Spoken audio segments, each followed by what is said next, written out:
भारत में टीवी कैमरों के सामने मुसलमान रुकन असम्बली और उनके भाई का कत्ल।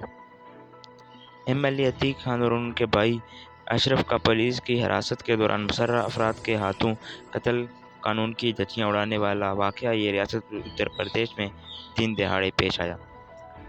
कत्ल के मुकदमे में एमएलए अतीक और दीगर 2 अफराद को उम्र कैद की सज़ा सुनाई गई थी, जबकि उनके भाई अशरफ को मुकदमे से बरी कर दिया गया था।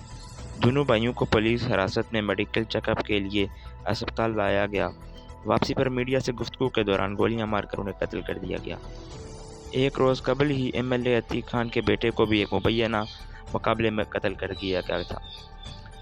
अतीक और उनके भाई के कत्ल की मजम्मत करते हुए ऑल इंडिया मजलिस इत्तेहादुल मुस्लिमीन के रहनुमा असदुद्दीन ओवैसी ने कहा कि हथकड़ी लगे भाइयों का कत्ल हिंदू इंतखाब पसंदी पर मुबनी नारे रियासत के वज़ीर आला योगी आदित्यनाथ की अमन व अमान के क़याम में नाकामी का बड़ा सबूत है। मज़ीद खबरों के लिए हमारा YouTube channel omni hundred subscribe करें।